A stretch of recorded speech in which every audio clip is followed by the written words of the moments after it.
तो इस नक्शे को काफ़ी ध्यान से देखना है, ठीक है ना, और समझना है इस चीज़ को, और आगे हम लोग आर्यों के विस्तार के बारे में पढ़ेंगे, ठीक है।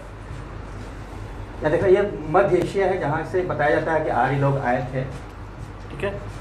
आर्यों के बारे में ऐसा कहा जाता है कि आर्य लोग मध्य एशिया से ऐसे आए थे और यहाँ आकर सब सैनो प्रदेश में यहाँ पर बसे थे। मतलब ऋग्वैदिक काल में, प्रारंभिक समय में जब आर्य यहाँ पर आए थे, ठीक है। ऋग्वैदिक काल की बात, कल हम लोग इसको पढ़ रहे थे, ऋग्वैदिक काल में आर्य लोग का ये था, सब सैनो प्रदेश में रह रहे थे। यहाँ ध्यान रखना है क्योंकि आर्य लोग चरवाहे थे, यायावरी जीवन जीने वाले थे, पशु को चराना उनकी आजीविका थी। तो जहाँ पर उनको चारा मिलेगा, पशुओं के लिए चारा मिलेगा, वहाँ पर ही वो अपना, है ना, डेरा जमाएंगे, अपने आप को वहाँ व्यवस्थित करेंगे। तो मध्य एशिया में जब भौगोलिक परिवर्तन हुआ, चारे की कमी हो गई, तो आर्य लोग अपने जानवरों के साथ आगे बढ़ते हुए यहाँ पर आए और इंडिया में सब सैनो क्षेत्र में बस गए। ऐसा मानना है इतिहासकारों का, ऐसी मान्यताएं हैं, ठीक है। तो हम जो कल पढ़े थे ऋग्वैदिक काल और उत्तर वैदिक काल, तो आर्य लोग कहाँ रह रहे थे, तो इसके बारे में बात होती है कि ऋग्वैदिक काल में आर्य लोग सब सैनो क्षेत्र में रह रहे थे। उस समय यहाँ पर क्या था, सब सैनो प्रदेश में देखो पंजाब की 5 नदियाँ भी हैं, फिर सिंधु नदी है, यहाँ सरस्वती नदी है, इधर से अरावली पर्वत, ये देखो है अरावली पर्वत के इधर वाला एरिया में सिंधु घाट सभ्यता का भी विकास वहीं पे हुआ था।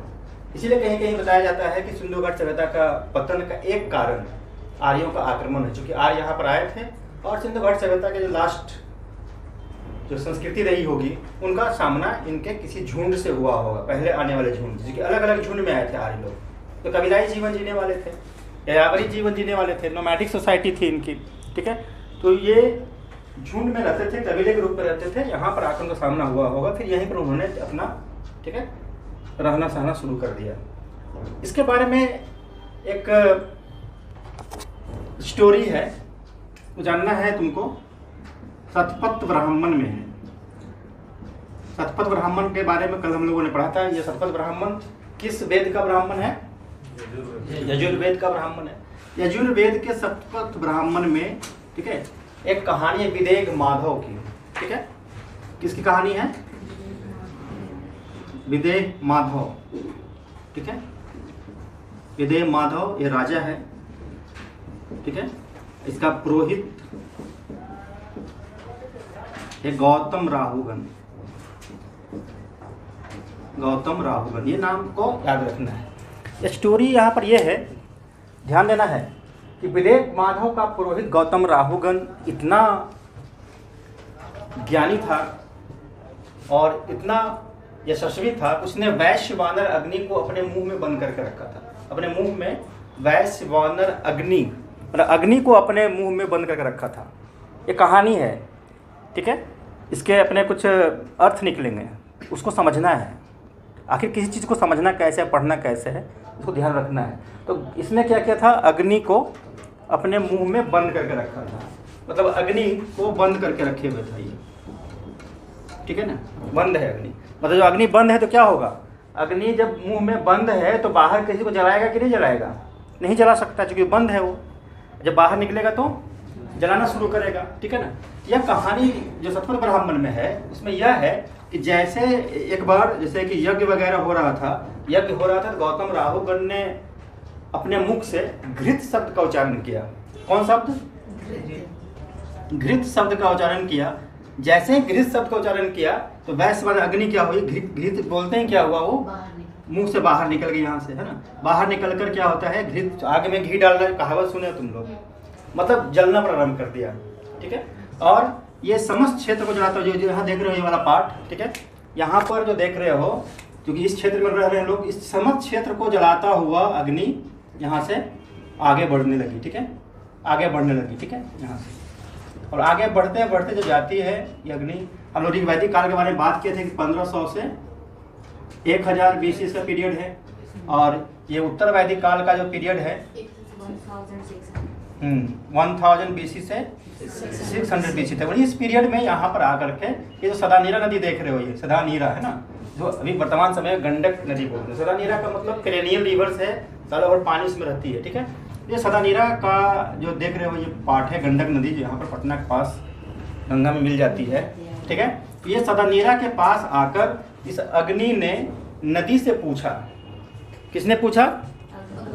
अग्नि ने नदी से पूछा। ऐसा होता है कि अग्नि नदी से बात करती है, लेकिन ऐसा तुमको समझना है अभी फिलहाल, ठीक है। ये एक स्टोरी है, स्टोरी का मीनिंग भी समझना है। तो अग्नि ने आकर नदी से पूछा कि मैं कहाँ निवास करूं। क्वेश्चन क्या था? मैं कहाँ निवास करूं?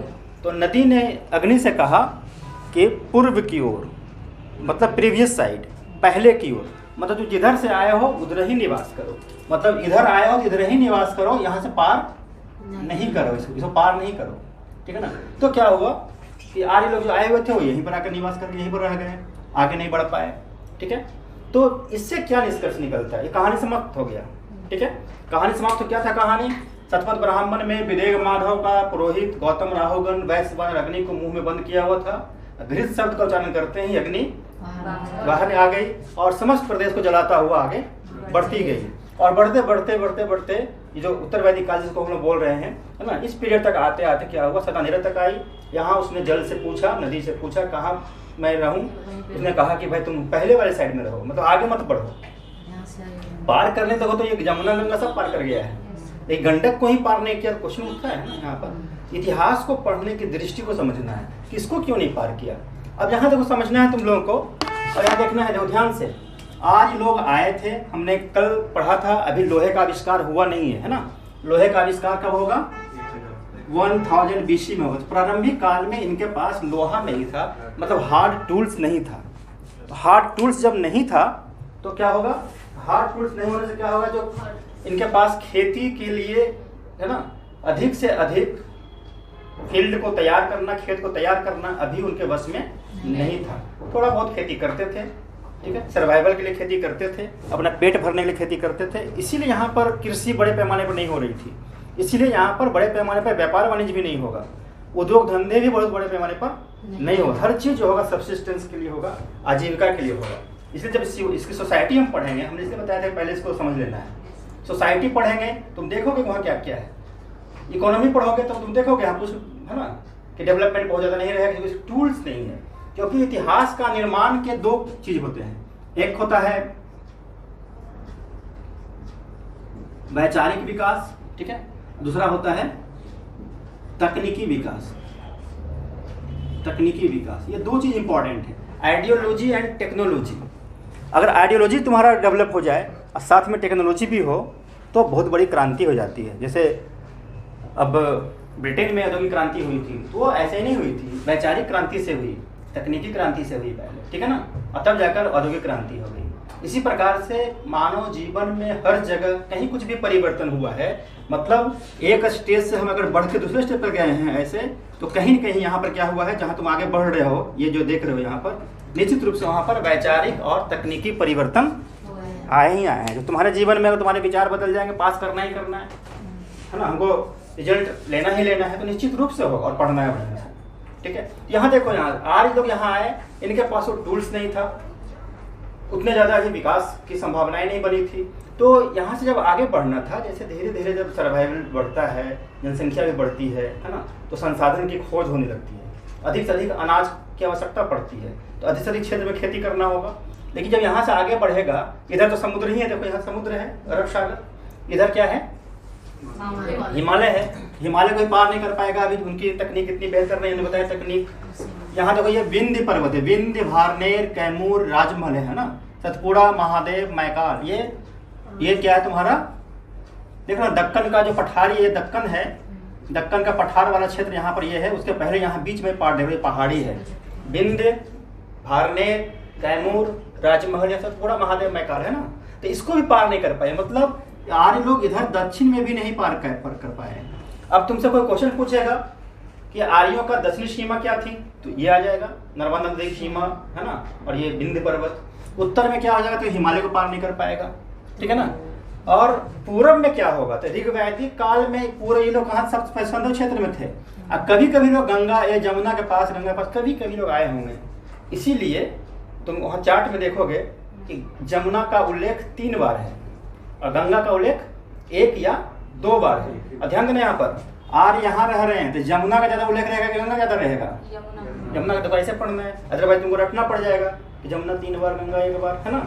अब तुम देख रहे हो कि यहाँ बार बार, यहाँ जैसे यहाँ तुम जाते हो, तुम बोरिंग रोड बार बार आते हो तो बोरिंग तुम्हारे सब बहुत बार निकलेगा तुम्हारे मुँह से, ठीक है ना। लेकिन पटना सिटी बहुत कम बार निकलेगा, पटना में रहते हो लेकिन बोरिंग तुम बार बार बोल दोगे, है ना। इस तरह से यहाँ इसको समझने की जरूरत है। जब आर्यों ने अपने संसाधनों की खोज में जब आगे बढ़ना शुरू किया तो इस तरह से आगे बढ़ते बढ़ते यहाँ से आए और गंडक तक आकर रुक गए। इसका मीनिंग समझना है, ठीक है। अग्नि को बंद करने का मतलब क्या हुआ कि अभी उनके पास तकनीक नहीं थी, ये तकनीक नहीं था, ठीक है। उनके वैचारिक लेवल पर भी आगे बढ़ने की क्षमता उनको नहीं थी। जब लोहे की खोज हो जाती है 1000 BC में, तो लोहे की खोज से क्या हुआ कि लोहा से स्ट्रॉन्ग वेपन्स बनाना, स्ट्रॉन्ग टूल्स बनाना संभव हो गया, कृषि के उपकरण बेहतर बनाना संभव हो गया। अब क्या हो सकता था कि घने जंगल को काटना आसान था, ठीक है। एक चीज़ समझना है, और ज्योग्राफी जब पढ़ेगो तुम तो देखोगे कि मानसून ऐसे आती है, मानसून यहाँ से ऐसे आती है, ठीक है ना, दक्षिणी पश्चिमी मानसून, ठीक है, असम, बंगाल, बिहार, ठीक है, फिर यूपी, ऐसे होकर ऐसे आगे बढ़ती है। मतलब जैसे जैसे इंडिया की बात हम लोग कर रहे हैं, जैसे जैसे हम लोग पूरब से पश्चिम की ओर जाते हैं वर्षा की मात्रा कम होती जाती है। तो वर्षा की मात्रा कम होगी तो वन संसाधन, घने जंगल भी कम होंगे। तो घने जंगल कम होंगे तो लकड़ी जो उनका होगा, है ना, जंगल में जो पेड़ पौधों के जो देख रहे हो तना है, इसका जड़ है, वो क्या होगा, थोड़ा उतना ज़्यादा स्ट्रांग नहीं होगा, तो इसको काटना थोड़ा आसान रहा होगा, इसलिए यहाँ पर बसना आसान था। लेकिन इधर वाले एरिया में कंपेरेटिवली पानी ज़्यादा पड़ रहा था, तो निश्चित रूप से यहाँ पर घने जंगल थे और जंगल जो है उसका तना भी क्या होगा, काफ़ी हार्ड होगा। तो हार्ड लकड़ी को काटने के लिए हार्ड टूल चाहिए, कि तांबा से कट जाएगा, पत्थर से कटेगा नहीं कटेगा। इसीलिए लोहे का जब आविष्कार हो जाता है, लोहे का खोज हो जाता है, तो फिर क्या होता है, समाज, अर्थव्यवस्था, राजनीति, हर चीज़ विकसित हो जाती है, जो हम लोग एक एक करके पढ़ेंगे आगे, ठीक है ना। तो लोहे की जब खोज हो जाती है, उसी को बोलता है, देखो यहाँ पर। तो आगे क्या हुआ, जंगल से आग से जंगल को जलाना प्रारंभ किया लोग, जलाते हुए खेत को बनाता गया आगे, और जो लोहा का औजार था इसको काटते हुए आगे बढ़ता गया।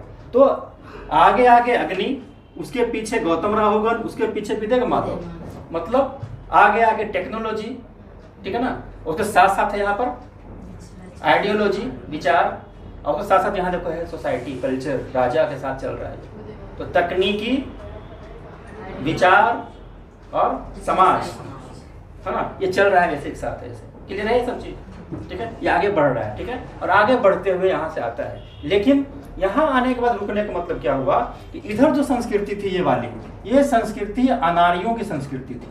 अनार्य लोग यहाँ पर डेंसली पॉपुलेटेड थे, यहाँ पर लोग, जहाँ महात्मा बुद्ध और महावीर अपना कार्य शुरू करेंगे। इधर मगध वाले एरिया में भी वो सही था, ठीक है ना, अनार्य कल्चर था जहाँ हम लोग रह रहे हैं। तो आर्यों का कल्चर अलग था, यज्ञ था, बलि थी, पुरोहित की प्रथाएं थी, वैदिक क्रियाकलाप थे इनके पास, और अनार्यों के पास क्या था, ये उससे जस्ट अलग थे। इसीलिए ये लोग आगे नहीं बढ़ पाया। और यहाँ कहानी में आता है कि अग्नि ने नदी से पूछा कि कहाँ निवास करें, तो नदी ने कहा पूर्व की ओर। क्यों? क्योंकि इसके बाद वाले एरिया में कौन था, अनार्य, नॉन वैदिक कल्चर। इधर क्या है, वैदिक कल्चर। यह जो इधर से तो आ रहा है, ये क्या है, एक अलग कल्चर है, ठीक है, एक अलग कल्चर है, ये वैदिक कल्चर है, ठीक है। यहाँ जो इधर जो है ये क्या है, ये दूसरा कल्चर है। ये कल्चर दिख रहा है ना जी, ये कल्चर अलग है, इसको दिख रहा है, ठीक है, ये डिफरेंट कल्चर है। दो अलग अलग कल्चर एक साथ तुरंत एसिमिलेट नहीं कर सकता है, और अगर मिलेगा जो विपरीत विचारधारा के लोग होंगे उसमें आपस में द्वंद्व होगा, तनाव होगा, लड़ाई झगड़े हो सकते हैं, ठीक है, बस में आ रहा है। और इस कल्चर को लोग एक्सेप्ट करना नहीं चाहते थे। वैदिक कल्चर में यज्ञ, कर्मकांड, बलि की प्रथा थी, इतनी ज़्यादा, है ना, पुरोहितों की भूमिका थी कि ये लोग अनार्य लोग काफ़ी सीधे साधे सरल जीवन जीने वाले लोग थे। ये लोग नहीं चाहते थे इस तरह से कर्मकांडों में फंसना, इसलिए ये लोग इसको एक्सेप्ट करना नहीं चाहते थे। तो अलग कल्चर के लोग थे, तो इसीलिए ये लोग यहाँ आगे नहीं बढ़ता। अब तुम देखोगे क्या कि जैसे यहाँ आगे नहीं बढ़ा, उसी प्रकार से महात्मा बुद्ध और महावीर यहीं पर आगे आएंगे। कल हमने पढ़ा था उपनिषद के बारे में, ठीक है, उपनिषदों में ही कर्मकांडों का विरोध शुरू हो गया था।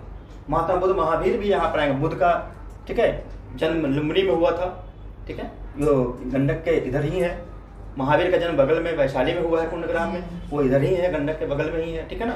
तो यहीं पर इनका जन्म हुआ है और इनके नेतृत्व में क्या होता है, एक नया आंदोलन शुरू होता है, इसको तुम धार्मिक आंदोलन बोलते हो, सामाजिक धार्मिक आंदोलन, ठीक है, या धर्म सुधार आंदोलन यहाँ पर होता है, ठीक है ना, बुद्ध का बौद्धिक क्रांति, ठीक है। और ये लोग क्या करेगा, इसके खिलाफ, किसके खिलाफ, आर्यों कल्चर के खिलाफ यहाँ से ऐसे आगे बढ़ेगा, ये ऐसे आगे बढ़ता है, ठीक है, देख रहे हो ना, ये उल्टा, ये ऐसे आगे बढ़ेगा। मतलब आर्यों का विस्तार पश्चिम से पूरब की ओर हुआ है और बौद्ध और जैन धर्म का विस्तार पूरब से पश्चिम, मतलब दो अलग अलग कल्चर के बीच एक क्लैश दिखता है यहाँ पर, यहाँ से बात कर रहे हैं, ठीक है। और ये है इस तरह से जो इनका कल्चर था, कल्चरल हेरिटेज भी रहा है इनका, काफ़ी कुछ इन्होंने समाज के लिए दिया भी, किया भी है, लेकिन जहाँ कहीं भी निगेटिविटी थी उसको समाप्त करने के लिए, उसमें सुधार करने के लिए एक नई विचारधारा, एक नया विचार, फिर नया विचार आता है, नया विचार, बौद्धिक विचार आता है।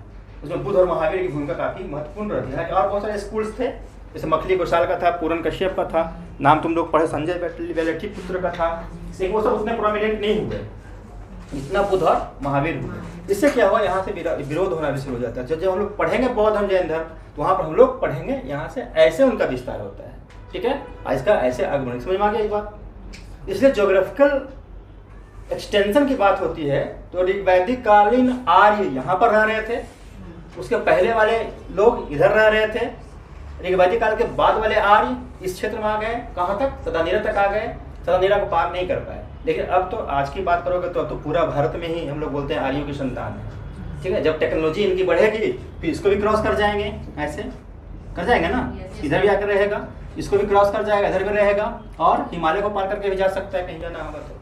लेकिन उस समय की स्थिति यही थी, इसमें कोई दिक्कत है किसी को? नहीं है ना।